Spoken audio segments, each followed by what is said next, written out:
அண்மையில் ஒரு ஆட்டோவில் பயணம் செல்ல வேண்டி இருந்தது. அந்த ஆட்டோ ஓட்டுநர் நாம் அழைத்ததும் மிகுந்த பணிவோடு பவ்யமாக அழைத்து ஒரு நியாயமான ரூபாயை கேட்டார். அந்த பயணம் தொடங்கியது. அவர் அடுத்தாப்பில் உரையாடலை தொடங்கினார். நீங்கள் பார்க்குறதுக்கு ஜோதிடர் மாதிரி இருக்கிறீங்களே, ஜோதிடமானு கேட்டார். இல்லை, எனக்கு ஜோதிடம் தெரியாதுங்க அப்படின்னு சொன்னேன். அவ்வாறு சொன்ன பிறகும் அவர் தன்னுடைய ஜாதக குறிப்புகளை தானாக சொல்ல முற்பட்டார்.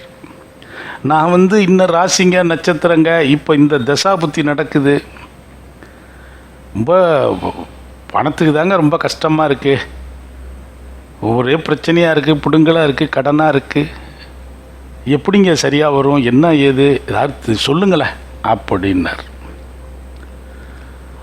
அப்போது அவரிடம் நான் கேட்டேன், நீங்கள் ஆட்டோ ஓட்டுறீங்க, உங்களுக்கு அநேகமாக தெரிந்த ஆட்டோ மெக்கானிக் யாரையாவது மனசில் இந்த கணம் நினைச்சிக்கிங்களேன் அப்படின்னேன். எனக்கு தெரியும் சார், நம்ம சரவணா இருக்காப்புல, பெரிய மெக்கானிக் சார் அப்படின்னார். தொழிலில் எப்படிப்பா? ரொம்ப இதாக சிரத்தையாக பண்ணுவாருங்க, ரொம்ப பிஸி அவர். பொருளாதாரத்தில் எப்படிப்பா? ஐயோ, 10 ரூபா இல்லாமல் வீட்டுக்கு போக மாட்டார். குறைந்தது இடம், வீடு, சொந்த வீடு, இப்போ உற்சாப் வச்சுருக்கிற கடையும் சொந்தமாகிட்டு, அது அன்னியில் அங்கங்கே சென்னையில் அவுட்டரில் ஒரு 4-5 பிளாட் வாங்கி போட்டிருக்காப்புல. பாக்கெட்டில் கையை விட்டால் கத்தியாக தாங்க பணம் வரும், ரொம்ப உழைப்பாளிங்க அப்படின்னார். ஆக ஆட்டோ ஓட்டுகிற நீங்கள் ஒரு ஆட்டோ மெக்கானிக் உங்களை விட வலுவாகவும் வளமாகவும் இருக்கிறாருங்கிறது நீங்களே உணர்றீங்க. ஆமாம், நீங்கள் ஏன் ஆட்டோ மெக்கானிக்காக நாம் மாறணும்னு நினைக்கல? அங்கே இவ்வளவு ஒரு பொருளாதாரம் சுழல்கிறது போது நாமளும் அந்த தொழிலில் ஈடுபடலாமே, இல்லை பகுதி நேரமாவது ஒரு மெக்கானிக்காக மாறலாமே அப்படின்னு ஏன் நினைக்கலை அப்படின்னு கேட்குற போது அவருக்கு ஏதோ ஒரு தயக்கம் தடுக்குது. இது ஒரு மெரிட்டான வேலைங்கிற மாதிரியும், மெக்கானிக்காக இருப்பது கொஞ்சம் ஒரு நூல் மெரிட்டு கம்மியான வேலை போலையும் அவர் மனசில் ஒரு சிந்தனை ஓட்டை இருக்குது.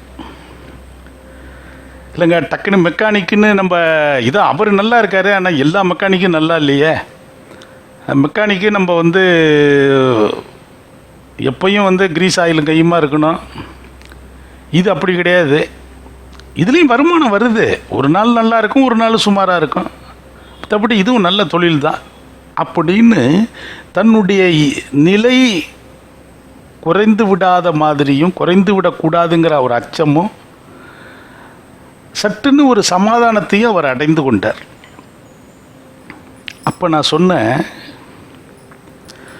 ஒரு பொருளாதார கஷ்டம், பொருளாதார தேவையை பூர்த்தி பண்ணுவதற்கு பொருளை சம்பாதிப்பது மட்டும்தாங்க தீர்வு. அதற்கான உழைப்பை நாம் செலுத்த முன்வரணும்.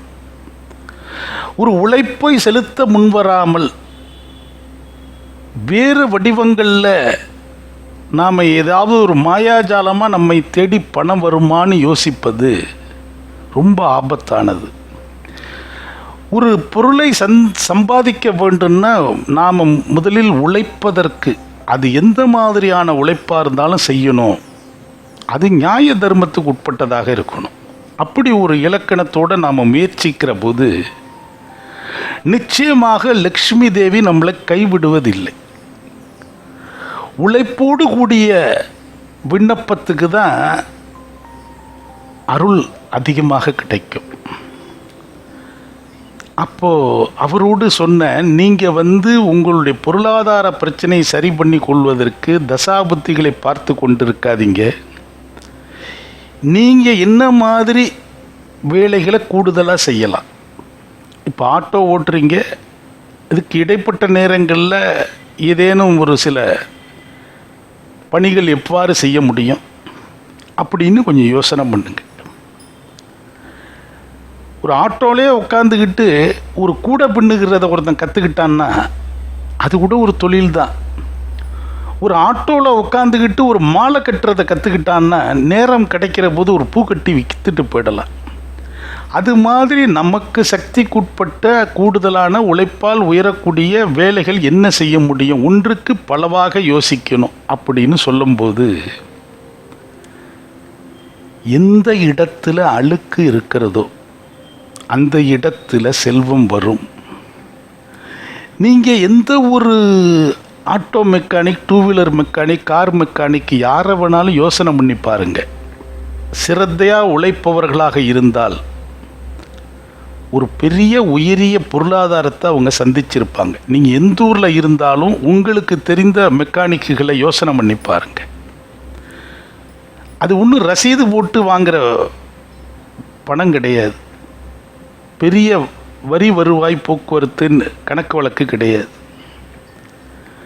ஆனால் அவங்க உடுத்திருக்கிற உடை ரொம்ப அழுக்கானதாக இருக்கும்.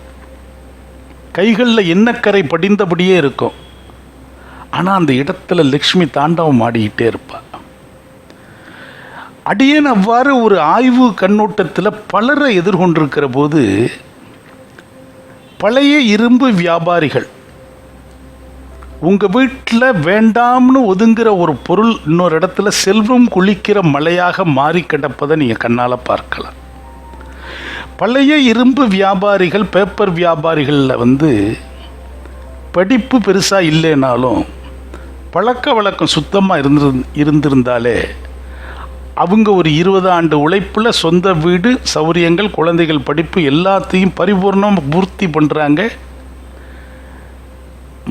மன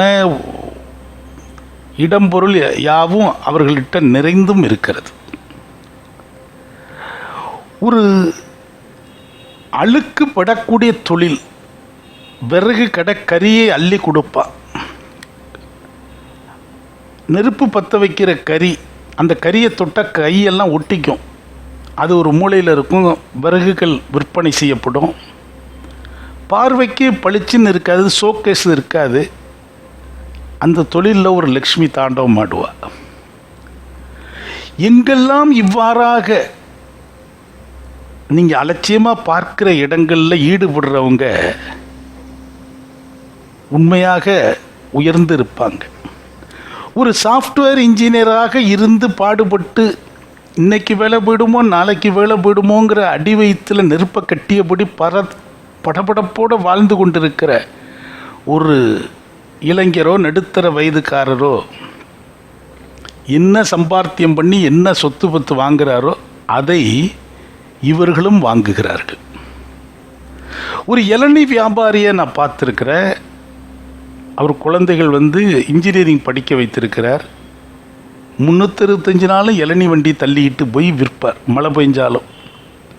அந்த தொழிலில் மிக சிரத்தையாக இருப்பார். யார் தன்னை எது குறித்து எவ்வாறு கேட்டாலும் அவருக்கு நோக்கமெல்லாம் வியாபாரத்தில் இருக்கும். தன்னை தேடி ஒரு குறிப்பிட்ட பேர் இந்த முனையில் இளநீ சாப்பிடுவாங்கன்னு அவர் நம்புகுவார். அந்த நம்பிக்கை வீண் போகாது. அந்த வியாபாரம் நடந்து கொண்டு இருக்கும். நீங்கள் சாதாரணமாக கடந்து போகிற இளநீ கடைக்காரர்கள் வெறும் இளநியாக ஒரு பிளாட்ஃபார்மில் மலை போல் குவித்து வைத்து வியாபாரம் பண்ணக்கூடியவர்கள். அவர்களுக்கு பின்னாடி லட்சங்களில் பணம் புரண்டு கொண்டு இருக்கிறது. அதுக்கு ஒன்றும் டேக்ஸ் இல்லை, அது இல்லை, இது இல்லை, பெரிய வரவு செலவு இல்லை. ஆனால் சிறப்பான பொருளாதாரம் இருக்கும். அவங்க பார்வைக்கு கைலி கட்டியிருப்பாங்க, சட்டை போட்டிருப்பாங்க, சதா ஒரு அருவாளை வச்சு வெட்டி கொடுத்துக்கிட்டு இருப்பாங்க. அவர்களிடம் அந்த ஒரு மது பழக்கம், புகைப்பழக்கம், இதர வடிவங்களில் செலவு இழுத்துக்காமல் கட்டுசட்டாக இருந்தாங்கன்னா, ஒரு அரசாங்கத்தில் ஒரு கிளரிக்கல் வேலை பார்க்குற ஒரு ஊழியருக்கு என்ன ஊதியம் மாதம் கிடைக்குமோ அதை அவங்களால சம்பாதிக்க முடியும். இது மாதிரி நீங்கள் யாரையாவது யோசித்து பாருங்கள். சென்னை சூழலில், வெளி ஊர்களில், அந்த ஊருக்கு தக்கன அவர்களுடைய வாழ்வு வளமாக இருக்கும். ஆனால் அந்த உழைப்பு இருக்கும். நான் மார்க்கெட்டில் மீன் வெட்டுகிற பிள்ளைகளோடு பழகி இருக்கிறேன். ஒரு சிலரை பேசுகிற போது வியப்பான செய்தி சொல்லியிருக்கிறாங்க. ஒரு சின்னதாக 300 சதுரடியில் ஒரு அப்பார்ட்மெண்ட்டில் வீடு வாங்கிட்டங்க. மெட்ராஸில் சென்னையில் வாழ்வதற்கு பிரதான பெரிய செலவு வாடகை. அதை சொந்தமாக்கிட்டேன். இனிமேல் சாப்பாட்டுக்கு சம்பாதிச்சுக்கிட்டா போதும், எனக்கு ஒன்றும் பெரிய கவலை இல்லைன்னு சொன்னவங்கெல்லாம் இருக்கிறாங்க. ஆனால் இந்த தொழிலில் ஒரு படித்த பையனை போய் நீ மீன் வெட்டிடான்னா உட்கார முடியாது. ஆனால் அவன் துணிந்து விட்டான்னா வாழ்க்கையில் ஜெயித்து விடுவான். அழுக்கான தொழில்கள்னு இருக்குல்ல, அது வெளிநாடுகளில் விலை உயர்ந்த தொழில்கள். ஒரு கழிவறை சுத்தம் பண்ணுறான், குப்பை அள்ளுறான், இங்கெல்லாம் ரொம்ப காஸ்ட்டு கூட. எதிர்காலத்தில் அந்த நிலை இங்கும் வரும். அவைதான் உயர்ந்த சம்பளம் கொடுக்கக்கூடிய தொழில்களாக மாறும். ஒரு பொருளாதாரத்தை வளமாக்கணும், நம்ம அதில் பெரும் வெற்றி அடையணும் அப்படின்னா உழைப்பு என்கிற இடத்துல கௌரவத்துக்கு வேலை கிடையாது. சில வருடங்களாக ஒரு பெண்மணி 3 சக்கர வாகனத்தில் அனுதினமும் மொத்த சந்தையில் போய் காய்கறி பழங்களை எடுத்துகிட்டு வியாபாரம் பண்ணுவாங்க. பல காலங்கள் அவங்க அந்த ட்ரைசைக்கிளை மிதித்து கொண்டு போகிறதும், அந்த மைக்கு ஒரு ஸ்பீக்கர் இருக்கப்போ அதில் அவங்களே பேசி ரெக்கார்ட் பண்ணி போட்டுட்டு தெருக்களில் போகிறதும், குறிப்பிட்ட வீடுகளில் நிறுத்துறதும், அப்பார்ட்மெண்ட்டில் நிறுத்துறதும், தொடர்ச்சியான வியாபாரங்களை சந்திக்கக்கூடியவங்க. 365 நாளும் அவங்கள அந்த சாலையில் பார்க்கலாம். கடுமையான உழைப்பு. அவங்க ஏதோ அனுதின சாப்பாட்டுக்காக இந்த பாடுபடுறாங்க அப்படின்னு ஒரு பார்வை ஒரு பக்கம் இருக்கும். அவங்க ஒரு முறை அடியனோட பேசக்கூடிய சந்தர்ப்பம் வந்தது. அவங்க குடும்பத்தை பற்றி கேட்குறேன். அவங்க ரொம்ப நிறைவாகவும் வளமாகவும் இருக்கிறாங்க பொருளாதாரத்தில். அதில் இன்னொரு அதிர்ச்சி என்னென்னா, இந்த 500 ரூபாய் நோட்டு செல்லாதுங்கிற ஒரு நிலை வந்தபோது, அந்த நிலை, அந்த தேதிகள்லாம் கடந்து 6 மாதம் கழித்து ஒரு சில்வர் பாத்திரத்தில் 36,000 ரூபா 500 ரூபா நோட்டு இருந்ததே அந்த அம்மா மறந்து போய் எடுத்துட்டு கண்ணீருங்கம்பளியமாக நின்றுச்சு. செல்லாதுன்னு சொல்கிறாங்கன்னு. அரசாங்கத்தை தாங்க பார்க்கணும், கலெக்டரை பார்க்கணும், அதற்குரிய அதிகாரிகளை பார்க்கணும், அதுக்கு ஏதாவது முயற்சி பண்ணிக்கிங்க. அந்த தேதியெல்லாம் முடிஞ்சு போச்சே, எப்படிம்மா இதை விட்டீங்க? இல்லை மறந்தே போயிட்டேன்னு சொன்னது. ஒரு 36,000 ரூபா 500 ரூபா நோட்டை ஒரு டப்பாவில் வச்சு மறந்து போகிற அளவுக்கும் அவங்க பொருளாதாரம் இருக்குது. ஆனால் அவங்க இருக்கிறது ஒரு ஸ்லம்போர்டு மாதிரி ஒரு வீட்டில் இருந்துக்கிறாங்க. பொருளாதாரத்தை ஈட்டி வேறு சில இடங்களில் மனைக்கட்டெல்லாம் வாங்கி போட்டிருக்கிறாங்க. வாடகை குறைச்சலான இடத்துல செலவு குறைச்சலான ஒரு வாழ்வு. பகலெல்லாம் உழைப்பு. அந்த உழைப்பு அவங்கள கைவிடவே இல்லை. பொருளாதாரத்தில் படிப்பறிவு குறைவாக இருக்கிறதுனால அதை அந்த பணத்தை மேலும் பெருக்குவதற்கான சில நூதனமான சூட்சமங்கள் தெரியாமல் இருக்கலாம். ஆனால் அவர்கள் வாழ்க்கை தைரியமானதாக இருக்குது. நாளைக்கு என்ன பண்ணுவோம், வேலை போயிட்டுனா என்ன பண்ணுறது அப்படிங்கிற கவலை அவங்கள்ட்ட இல்லை. தெளிவாக இருக்கிறாங்க. அந்த கடும் உழைப்புனால அவங்களுக்கு உடலில் பெரிய உபாதைகளும் இல்லை. இப்படி நிறைய அனுபவங்களை நாம் பரவலாக பார்க்கிற பொழுது, இந்த உலகத்தில் எவர் ஒருத்தர் சிரத்தையாக உழைப்பை மேற்கொள்கிறாரோ அவரை இயற்கை கைவிடுவதில்லை. லக்ஷ்மி தேவியினுடைய பரிபூர்ண புன்சிரிப்பில் வைத்து கொண்டிருக்கிறார். பல நிறுவனங்கள், பேர் பெற்ற ஸ்தாபனங்களினுடைய முதலாளிகள் முதலாளாக கடைக்குள்ளே வருவார், நிறுவனத்துக்குள்ளே வருவார். அந்த நிறுவனத்தை மூடி சாவி எடுக்கிற கடைசி நபராக வெளியேறுவார். 12 மணி நேரம் 13 மணி நேரம் உழைப்பாக இருக்கும். அந்த நிறுவனத்தினுடைய ஒரு மூலையில் ஒரு ரூமுக்குள்ளே முதலாளி உள்ளே இருக்கிறதே அங்கே போகிற வாடிக்கையாளர்களுக்கு தெரியாது. அப்படி கடும் உழைப்பு செய்வாங்க. அவங்க கடை வச்சிருக்கிற இடத்த வாங்குவாங்க, அந்த தெருவை வாங்குவாங்க, ஊட்டியில் கொடைக்கானலில் எஸ்டேட் வாங்குவாங்க. பணம் வர்றதை என்ன செய்யறதுன்னு தெரியாமல் இருப்பாங்க. என்னிடம் ஒரு சூப்பர் மார்க்கெட் வைத்திருக்கிற ஒரு அற்புதமான தம்பி பேசுகிற போது சொன்னார், மனம் விட்டு பேசக்கூடியவங்க இதெல்லாம். எனக்கு வந்து இப்போ பொருளாதாரத்தில் எந்த ஒரு தேவையுமே இல்லை, எல்லா தேவைகளும் பூர்த்தி பண்ணியிருக்கிறேன். எனக்கு ஒரு குழந்தை இருக்குது, அந்த குழந்தைக்கே நான் வந்து ஆப்பிள் நிறுவனத்தினுடைய ஒரு லேப்டாப்பு வாங்கி கொடுத்துருக்குறேன். என் மனைவி வச்சிருக்கிறா, எல்லாம் 2 லட்சம் 3 லட்சம், போதுமான அளவுக்கு வீடு வாசல் எல்லாம் வச்சிருக்கிறேன். ஆனாலும் மாதந்தோறும் இந்த கடையை நான் நிர்வாகம் பண்ண வேண்டியிருக்கு. நிர்வாகம் பண்ணால் அதுலேருந்து பணம் வந்துக்கிட்டே இருக்கு, நான் என்ன செய்கிறேன்னு தெரியலேன்னார். ரொம்ப முக்கியமான செய்தி. பணம் பணம் பணம்னு சொல்கிறோம், அவன் என்ன சொல்கிறான், 20 வருடமாக இதையே செஞ்சிட்ருக்கேன், பணம் பாட்டுக்கு வந்துக்கிட்டே இருக்குங்க, நான் என் தேவைகள்லாம் பூர்த்தி பண்ணிட்டேன், திரும்ப திரும்ப நான் என்ன பண்ணுறது, அதிலே இன்வெஸ்ட் பண்ணுறது, இப்படி பண்ணுறது, இப்படியாக இருக்குது. அதனால் நான் வந்து இப்போல்லாம் ஞாயிற்றுக்கிழமை லீவ் விட்டுட்டேன். என்னத்துக்கு ஒரு நாள் லீவ் எடுத்துப்போம் அப்படின்னு நான் இப்போ மாற்றிருக்கிறேன். வருகிற வருவாயை நான் நிறுத்த முடியவில்லை, தானாக வந்து கொண்டே இருக்கு, ஆனால் உழைத்து கொண்டிருக்கிறான்.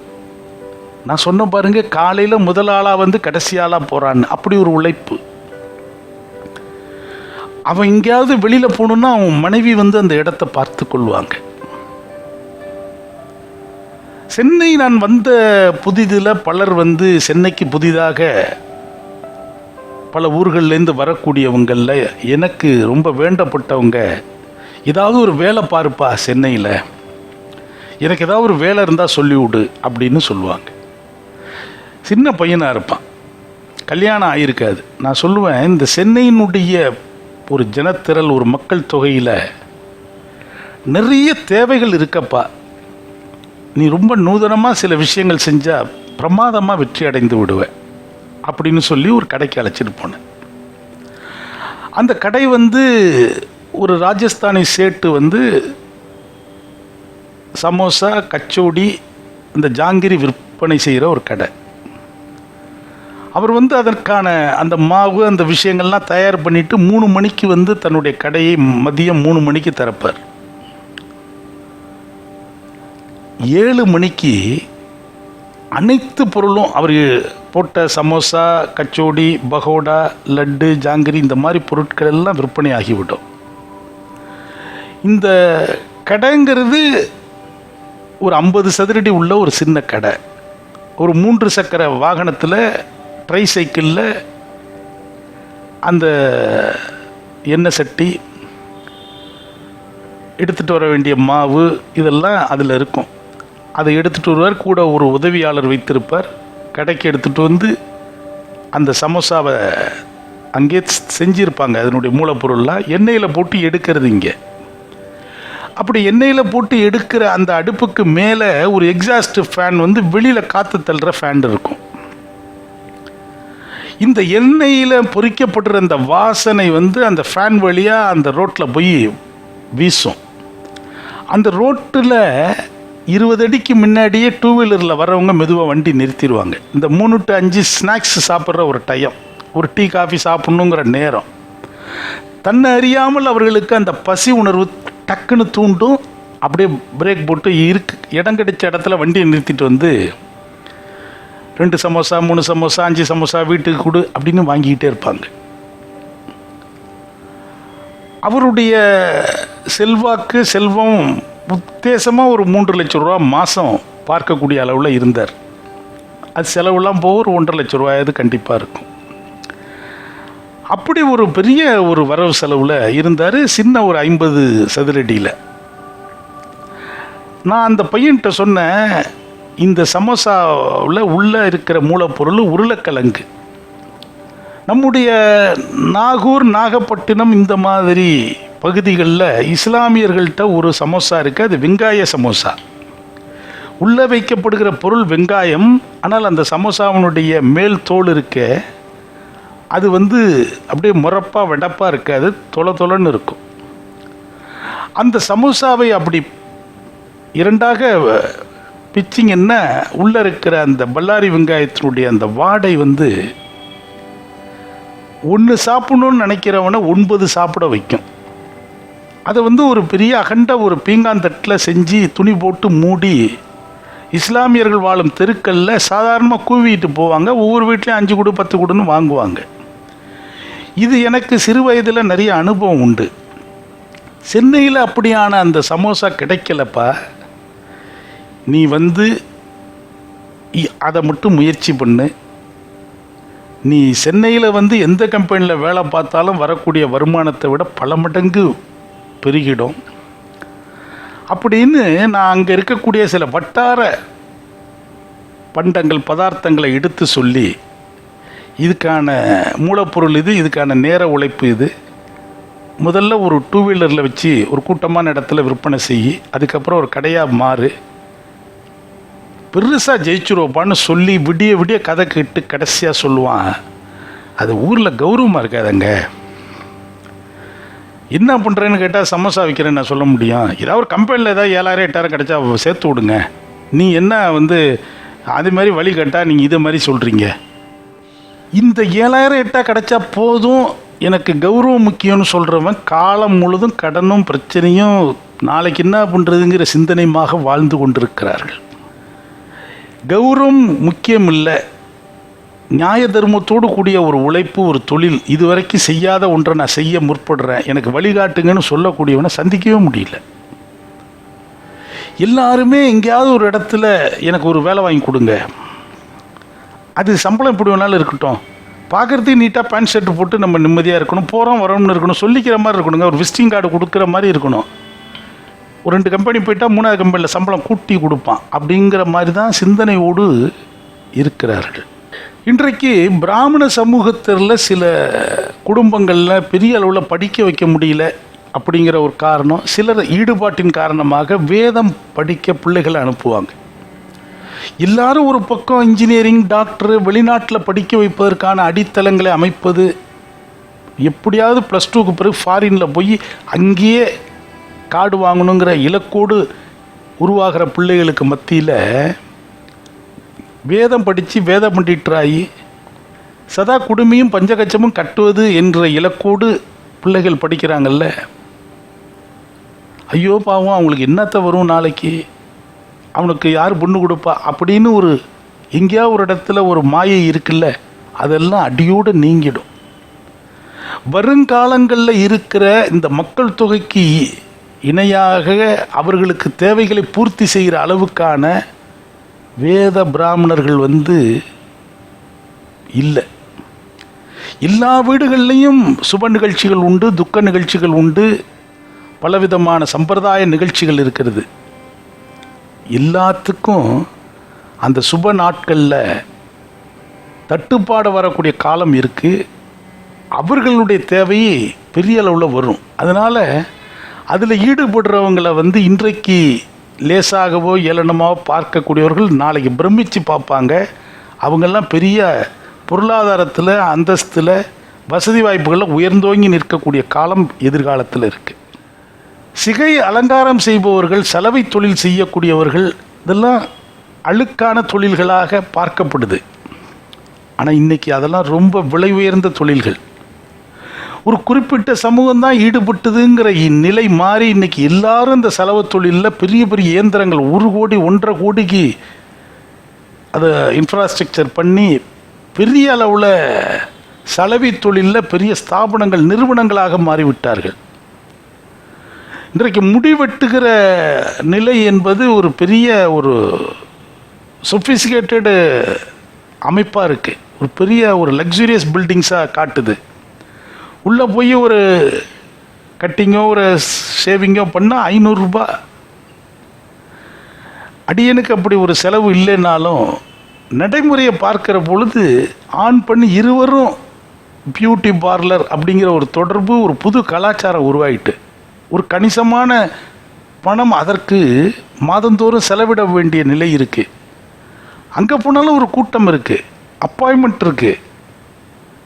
ஆனால் இன்றைக்கி அது உயர்ந்த தொழிலாக பார்க்கப்படுது. அதில் ஈடுபடுகிற ஊழியர்கள் சாதாரணமாக 30,000 50,000 சம்பாதிக்கக்கூடியவர்களாக இன்றைக்கு இருக்கிறார்கள்.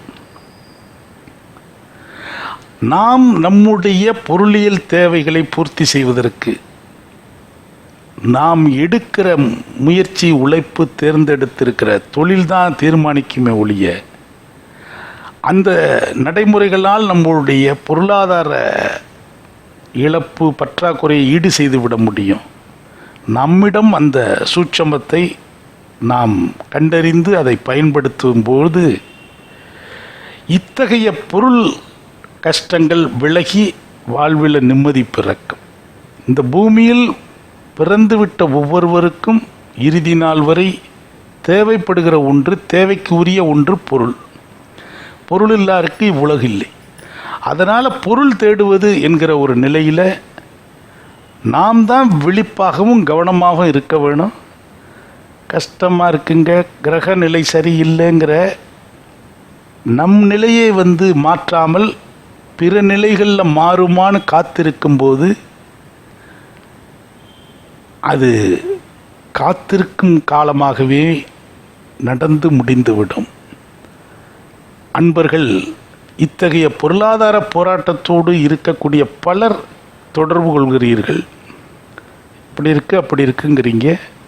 உங்கள் இடத்திலிருந்து, உங்கள் சூழலிலிருந்து உங்களுக்கு உகந்த மாறுதல்கள் எதுவாக இருந்தால் சிறப்பாக இருக்கும் என்பதை நீங்களே தீர்மானித்து வெற்றியடையுங்கள். நன்றி.